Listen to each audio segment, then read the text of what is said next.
So అందుకనే India is still developing country, not developed country. Free welfare programs మనం use అవుతుంది నాకు వస్తున్నాయి అనుకుంటాం కదా, పెన్షన్స్ లైక్ ఇట్లా. అంటే మనకి ₹1 ఫ్రీ ఇస్తే ₹1 ఇంట్రెస్ట్తో సహా మన మీద భారం పెడతారు. సో రాము, నాకు ఒక డౌట్ ఉంది. అసలు ఇండియాలో ఫారెన్ లెవెల్ని మ్యాచ్ చేసే డెవలప్మెంట్ ఉండాలంటే అసలు కీ ఫ్యాక్టర్స్ ఏమేమి ఉంటాయి? గవర్నమెంట్ స్కూల్లో ఇప్పుడు సమ్మర్ సీజన్ కదా, అసలు మీ ఇంటికి ఎంత నువ్వు గల్లే చూడొచ్చు, ఎంతమంది వస్తారు, వాళ్ళ పిల్లల్ని గవర్నమెంట్ స్కూల్లో వేస్తున్నారా, ఇది మనం క్వశ్చన్ చేయాలి. అసలు టీచర్లు ఉండట్లేదు స్కూల్లో. యా. సో అసలు మన బడ్జెట్ అనేది ప్రాపర్గా డిజైన్ చేసిలో లేదో నాకు ఇప్పటికీ పెద్ద డౌట్ ఉంది. ఎగ్జాక్ట్గా. హైరామ్. సో బాగా మనం చూస్తే why educated Indians are leaving India, so దీనికి ఏమంటావు? సో రాము, అసలు ఇండియాలో ప్రతి ఇయర్ చాలా మంది గ్రాడ్యుయేట్ అవుతా ఉంటారు ఐఐటీస్ నుంచి, ఎన్ఐటీస్ నుంచి. సో ఐఐటీస్ ఎన్ఐటీస్లో అంత స్కిల్ ఉండి చదివిన స్టూడెంట్స్ కూడా అసలు ఇండియాని లీవ్ చేయడానికి మెయిన్ రీజన్ ఏంటంటే వాళ్ళ స్కిల్కి రికగ్నిషన్ లేదు ఇక్కడ. సో ఒకవేళ రికగ్నిషన్ అయినా కూడా దానికి వర్త్ అయిన శాలరీ కానీ పేమెంట్స్ కానీ లేవు. ఓకే. అండ్ ఇండియాలో స్కిల్ రికగ్నిషన్కి దాని గ్రోత్కి చాలా టైం పడుతుంది. రికగ్నిషన్ లేదు అన్న మాట కాదు, ఉంది, బట్ ఆ స్కిల్కి సంబంధించిన గ్రోత్ ఫాస్ట్గా లేదు. అండ్ హెవీ కాంపిటీషన్ ఉంది ఇండియాలో. సో ఫారెన్లో వాళ్ళ స్కిల్కి సంబంధించిన పేమెంట్స్ వస్తాయని, వాళ్ళ స్కిల్కి సంబంధించిన శాలరీస్ వస్తాయి, వాళ్ళు ఎక్స్పెక్ట్ చేసి మోర్ గ్రోత్కి. ఓకే. సో గ్రోత్కి ఆస్కారం ఉంది ఫారెన్లో. So ministry of external affairs provide చేసిన డేటా ప్రకారం అసలు ఎంతమంది ఇండియా నుంచి అబ్రాడ్కి వెళ్తున్నారు గ్రాడ్యుయేట్ కావడానికి అనేది మనం స్టాటిస్టిక్స్ చూస్తే 2022-2023 చూస్తే మనము అరౌండ్ 7.5 lakhs ఇండియా నుంచి వెళ్తున్నారు అబ్రాడ్కి హైయర్ ఎడ్యుకేషన్స్ కోసం. స్టూడెంట్స్ 2024 ఇయర్లో అప్రాక్స్ 13.3 lakhsకి వెళ్ళిపోయింది. అది nearly double. Nearly double. Around 12.5 lakhs peoples వెళ్తున్నారు. అంటే స్లో డౌన్ అవుతుంది కొద్దిగా. ఇంత పీపుల్ అక్కడికి చదవడానికి వెళ్ళినప్పుడు వై అసలు ఇండియన్ ఏం చేస్తుంది మరి? సో మీరు అన్న నంబర్స్లో గ్రాఫ్ డిక్రీజ్ అయింది అన్నారుగా, అసలు యాక్చువల్గా గ్రాఫ్ ఇంక్రీజ్ అయ్యేది. అసలు డిక్రీజ్ అయింది ఏంటంటే 25-24 ఇయర్స్లో ఫారెన్లో కొత్త పాలసీ ఇంట్రొడ్యూస్ చేసారు. కొత్త స్టూడెంట్స్కి అంత ఆపర్చునిటీ లేదు వీసా రావడానికి కూడా. సో అందువల్ల గ్రాఫ్ డిక్రీజ్ అయింది, కానీ ఇండియాలో ఎంప్లాయ్మెంట్ అంతా ఇంక్రీజ్ అయిందని గ్రాఫ్ డిక్రీజ్ కాలేదు. సో ఈ గ్రాఫ్ ఇలా గ్రాడ్యువల్ ఇంక్రీజ్ అవుతా ఉంటుంది. ఇంకా కొత్త పాలసీస్ అన్ని మనం అండర్స్టాండ్ చేసుకొని వాటికి తగ్గట్టు వీసా సప్లై చేస్తే ఆ గ్రాఫ్ ఇంక్రీజ్ అయ్యేది. కాకపోతే ఆ కొత్త పాలసీస్ ఇంట్రొడ్యూస్ చేయడం వల్ల ఆ గ్రాఫ్ అనేది డిక్రీజ్ అయింది. ఇండియాలో స్కిల్ కి రికగ్నైజేషన్ ఉందా? ఇండియాలో స్కిల్ కి రికగ్నైజేషన్ ఉంది, బట్ ఆ రికగ్నైజేషన్ ఏ స్టేజ్ లో ఉంది, ఎంత ఫాస్ట్నెస్ ఉందనే ప్రాబ్లం ఇక్కడ. మన ఇండియాలో ఇండస్ట్రీస్ ప్రెసెంట్ చాలా ఫాస్ట్ డెవలప్ అవుతున్నాయి. ఇండస్ట్రీకి రిక్వైర్డ్ స్కిల్స్ కూడా అంతే వాస్ట్ ఉన్నాయి, డైవర్సిటీగా డెవలప్ అవుతా ఉన్నాయి. ఇండియాలో ఉంటే నా స్కిల్ కి రికగ్నిషన్ లేదు అనే థాట్ నుండి వాళ్ళు వెళ్తారు తప్ప ఏదో ఇండియాని లీవ్ చేయాలనే డైలమాలో కాదు. సో మన ఇండియా యాక్చువల్గా అసలు ఈ R&D మీద ఎంత పర్సెంటేజ్ ఆఫ్ అమౌంట్ని స్పెండ్ చేస్తుంది పర్ ఇయర్ అనేది చూస్తే మనం గ్రాఫ్లో ఇండియాలో 0.7 ఉంది అంతే.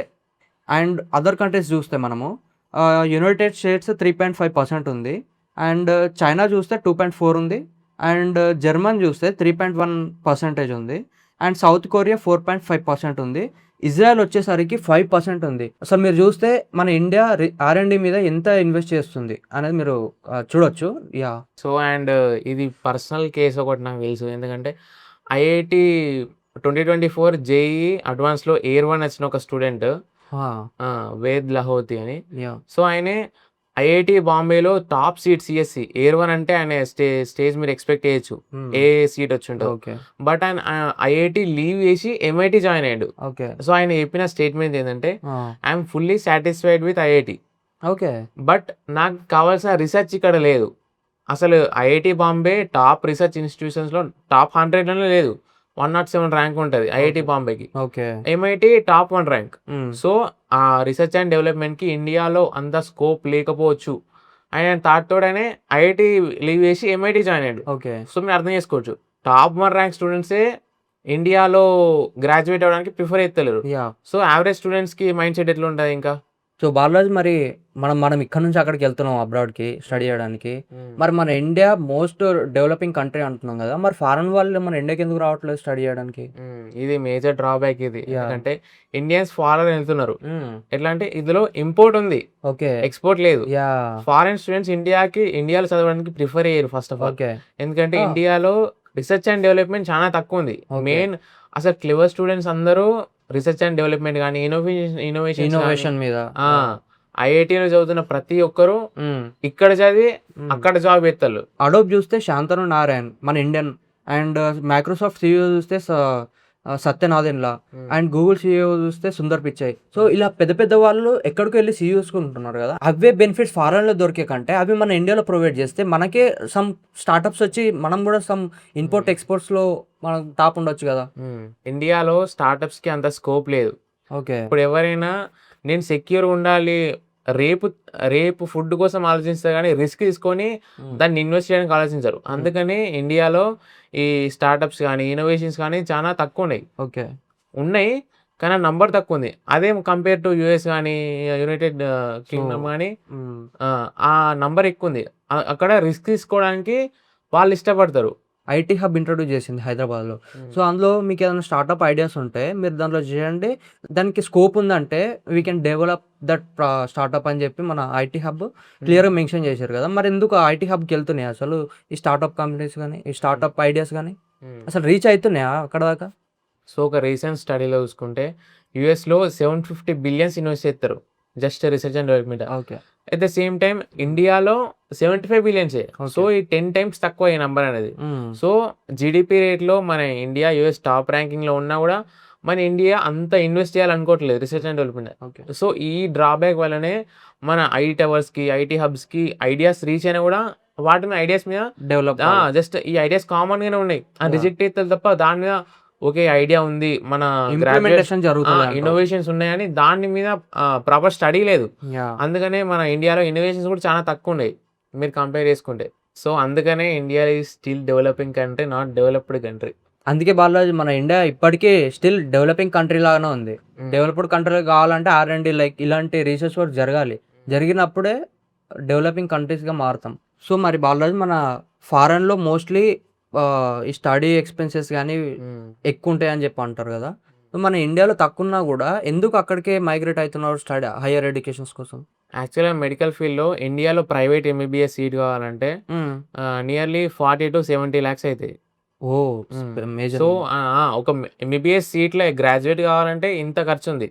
సో అందుకని మేజర్ స్టూడెంట్స్ మన పాపులర్, ఇది చాలా పాపులర్ థియరీ. ఎందుకంటే ఇండియాలో ఎంబీబీఎస్ చదువుకున్న స్టూడెంట్స్ అందరూ యుక్రెయిన్కి ఎమిగ్రేట్ అవుతారు. సో ఎందుకంటే 40 lakhs అప్రాక్సిమేట్ 40 lakhs అవుతాయి. సో ఈ 40 lakhs నెంబర్ అంటే nearly half of the amount save చేసినట్టు అవుతుంది. సో బాలరాజ్ మరి మన ఇండియాలో స్టడీ చేస్తే గ్లోబల్ ఎక్స్పోజర్ ఉంటుంది అసలు? ఇండియాలో గ్లోబల్ ఎక్స్పోజర్ చాలా తక్కువ స్టూడెంట్స్కి యాక్చువల్గా. ఓకే. సో దీని వల్లనే ప్రిఫర్ చేస్తున్నారు, మైగ్రేట్ అవుతున్నారు. ఇది ఒక్కటే కన్సిడర్ చేయొచ్చు ఈ ఒక్క పాయింట్ని? లేదు, మన అసలు ఒక స్టూడెంట్ ఈ కంట్రీలో చదవకుండా వేరే కంట్రీకి వెళ్ళి చదవాలి అనే మైండ్లో థాట్ వచ్చిందంటే దానికి చాలా రీజన్స్ ఉంటాయి. ఫస్ట్ వాళ్ళు ప్రిఫర్ చేసే ఏంటిది, వాళ్ళ గ్రోత్ అండ్ వాళ్ళ స్కిల్కి worth money. Key factor government R&D మీద ఇన్వెస్ట్ చేస్తూ అసలు మన బడ్జెట్ అనేది ప్రాపర్గా డిజైన్ చేసిలో లేదో నాకు ఇప్పటికీ పెద్ద డౌట్ ఉంది. ఎగ్జాక్ట్గా ఎట్లా అంటే మన ఇండియా జీడిపిలో ఒక కీ ఫ్యాక్టర్ ఉంది, ఏంటంటే డాలర్ టు రూపీ రేషియో. ఒకప్పుడు అది 2014లో 67 రూపీస్ ఉండేది, ఇప్పుడు అప్రాక్సిమేట్లీ 85 అరౌండ్ ఉంటుంది. సో రూపీ వాల్యూ పడిపోతుంది రోజు రోజుకి. సో అందుకనే ఈ స్టూడెంట్స్ అందరూ ఫారెన్ లో ప్రిఫర్ చేస్తారు డాలర్స్ లో రీచ్ చేయడానికి. అదే రూపీ ఇక్కడ ఏం చేసే బదులు డాలర్స్ ఏం చేస్తే వాళ్ళకి ప్రాఫిట్ కదా. మనం ఒక కీ పాయింట్ కన్సిడర్, ఎందుకంటే ఇండియాలో ఎక్స్పెన్సెస్ చాలా తక్కువ. సో మీరు అర్థం చేసుకోండి, అందుకనే ఫారెన్ లో అంత స్కోప్ ఉంది స్కిల్ కి. సేమ్ వర్క్ కి హయ్యర్ ఇన్కమ్. ఇండియాలో స్కోప్ ఉంది కానీ స్లో పేస్ లో ఉంది, అందుకని ఇది ప్రాబ్లం ఇక్కడ ఇండియాలో.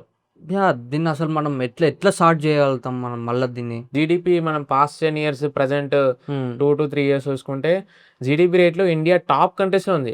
టాప్ 5 లో ఉండొచ్చు, నేను రీసెంట్ డేటా లేదు, టాప్ అరౌండ్ 5-6 టాప్ 5 లో ఉండొచ్చు. సో మీరు కంపేర్ చేసుకుంటే అంత డెవలప్ అవుతుంది.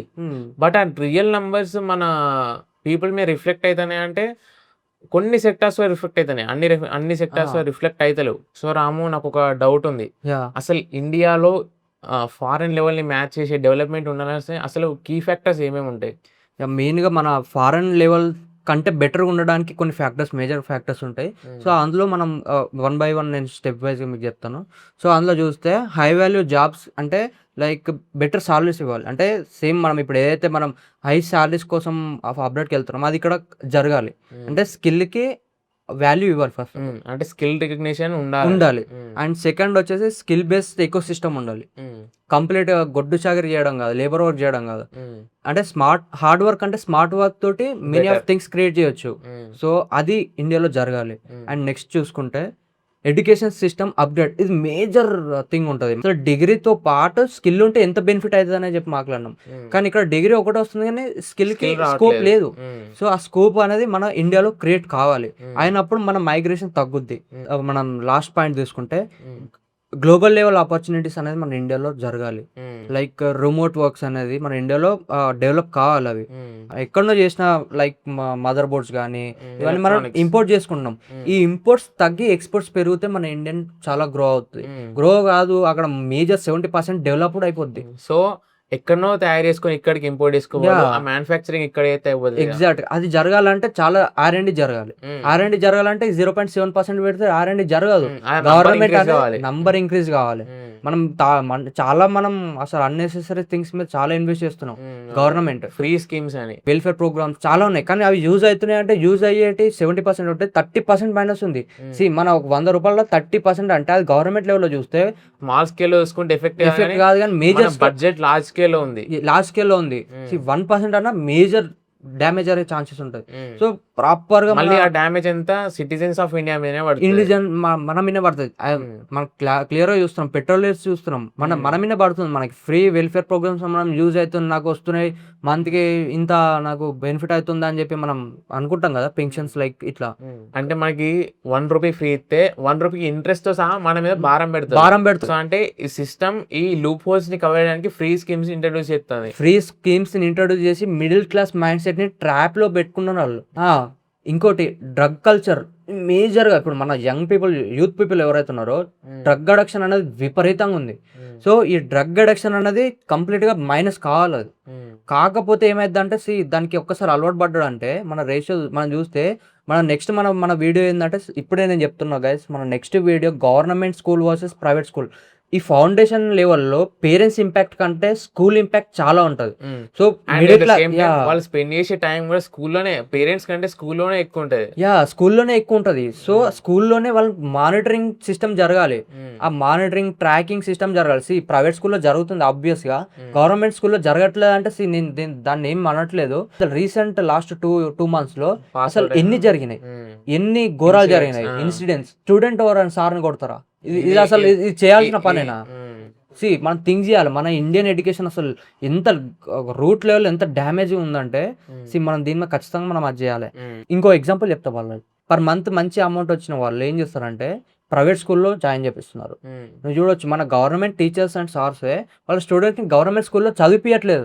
అంటే వేరే పిల్లల్ని గవర్నమెంట్ లో జాయిన్ ఎంకరేజ్ చేస్తే తప్ప వాళ్ళ సొంత పిల్లల్ని మాత్రం ప్రైవేట్ లో జాయిన్ చేస్తారు. ఎగ్జాక్ట్ గా ఇది మనం చూడొచ్చు. గవర్నమెంట్ స్కూల్లో ఇప్పుడు సమ్మర్ సీజన్ కదా, అసలు మీ ఇంటికి నువ్వు గల్లే చూడొచ్చు, ఎంత మంది వస్తారు, వాళ్ళ పిల్లల్ని గవర్నమెంట్ స్కూల్లో వేస్తున్నారా? ఇది మనం క్వశ్చన్ చేయాలి. స్కూల్లో గ్యాంబ్లింగ్ కానీ ఆ సిస్టమ్ కానీ తెలుసు వాళ్ళకి, అందుకనే వాళ్ళ పిల్లల్ని ట్రాప్ చేయద్దనే ప్రైవేట్ స్కూల్లో జాయిన్ చేస్తారు. కానీ యాక్చువల్ గా నువ్వు చూస్తే గవర్నమెంట్ స్కూల్లో పట్టించుకుంటున్నారా పిల్లల్ని? గ్రౌండ్ లెవెల్లో మనం రీసెంట్ గా చూసిన తెలంగాణ ఇన్సిడెంట్స్, అసలు టీచర్లు ఉండట్లేదు స్కూల్లో. టీచర్లు ఉండట్లేదు స్కూల్లో. మీరు ఖచ్చితంగా ఈ వీడియోని లైక్ చేయండి, కామెంట్ చేయండి. సో మరి దీన్ని మనం కంక్లూడ్ చేయాలి, ఫైనల్ గా ఒక క్లియర్ థాట్ ఇవ్వాలి. సో ఏం చెప్తావు దీనికి? సో ఇండియాలో స్టూడెంట్స్ కానీ పీపుల్ కానీ ఇండియాను వదిలిపెట్టి ఫారెన్ కి వెళ్తుంది. అసలు వాళ్ళ థాట్ ఇండియాని వదిలిపెట్టాలని కాదు, వాళ్ళ స్కిల్ కి వర్త్ ఆపర్చునిటీస్ ఇండియాలో లేవని. సో వాటిని వెతుక్కుంటూ ఫారెన్ వెళ్తారు కానీ ఇండియా మీద ఏదో గ్రడ్జ్ స్టోరీ కాదు. సో ఇండియాలో ఈ 0.7 R&D ఇన్వెస్ట్మెంట్ నంబర్ పెరగాలి. సో అకార్డింగ్ టు జీడిపి ఆ నంబర్ ఉండదు యాక్చువల్గా. కంపేర్ టు వేరే కంట్రీస్ యాక్చువల్గా 3 to 4% ఉండాలి నంబర్ మన ఇండియన్ పాపులేషన్కి, ఇండియాలో ఉన్న స్కిల్కి. సో అంత లేకపోవడం వల్లనే ఇన్ని డ్రాబ్యాక్స్ ఉన్నాయి మన కంట్రీలో. సో వీఆర్ ఎక్స్పెక్టింగ్ ఇది మన ఇండియాలో కంపల్సరీగా R&D మీద ఇన్వెస్ట్ జరుగుతుంది, మనం డెవలప్ అవుతామని గట్టిగా నమ్ముతున్నాం మనం. So anyway we're proud to be an Indian. Thank you Balaraj, nice conversation. It was so